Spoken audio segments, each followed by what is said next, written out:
Sharada jewellers grand opening July 11న సోమాజిగూడలో first ever factory outlet. మనం ఇప్పటి వరకు ఎన్నో ఆశ్చర్యకరమైన సంఘటనలు, ఆసక్తికరమైన పరిణామాలను చూసుంటాం. కానీ ఓ మహిళ జెండర్ మార్చుకుని పురుషుడిగా మారడం ఎప్పుడైనా విన్నారా? అవును, ఇప్పుడు అదే జరిగింది.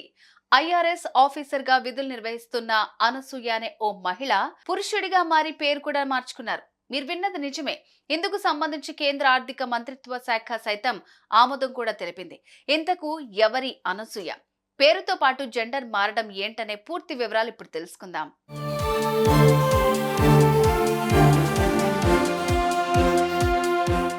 ఆమె పేరు ఎం అనసూయ. చెన్నైకి చెందిన ఆ మహిళకు చిన్నప్పటి నుంచి చదువు అంటే ఎంతో ఇష్టం. కష్టపడి చదివి భవిష్యత్తులో ఉన్నతమైన హోదాలో స్థిరపడాలని కలలు కనేది. కనడమే కాదు, ఆ దిశగా ఎన్నో ప్రయత్నాలు చేసి చివరికి అనుకున్నది సాధించారు.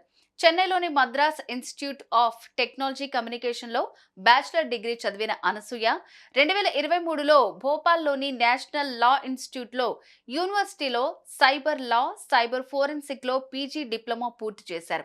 అయితే డిసెంబర్ 2013 చెన్నైలోని అసిస్టెంట్ కమిషనర్ గా కెరీర్ ప్రారంభించిన ఈ ఆఫీసర్ ఆ తర్వాత 2018లో హైదరాబాద్ కు బదిలీ అయి ప్రస్తుతం ఇండియన్ రెవెన్యూ సర్వీస్ ఐఆర్ఎస్ లో customs, excise and services tax appellate tribunal లో జాయింట్ కమిషనర్ గా విధులు నిర్వహిస్తున్నారు.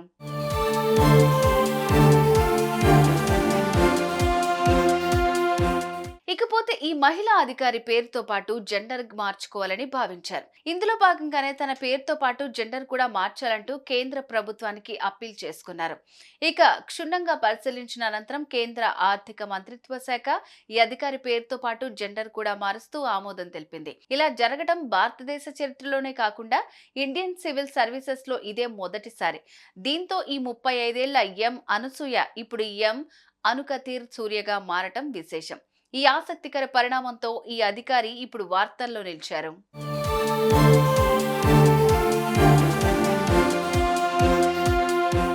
చూసారుగా, ఇన్నాళ్లు మహిళగా ఉన్న ఎం అనసూయ ఇప్పుడు పురుషుడిగా మారి అనుకతి సూర్యగా పేరు మార్చుకున్నారు. ఈ అంశంపై మీరెలా స్పందిస్తారు? కామెంట్ చేయండి. సుమన్ టీవీలో మీ పర్సనల్ అండ్ బిజినెస్ ప్రమోషన్స్ కోసం కింది నెంబర్కి కాంటాక్ట్ చేయండి.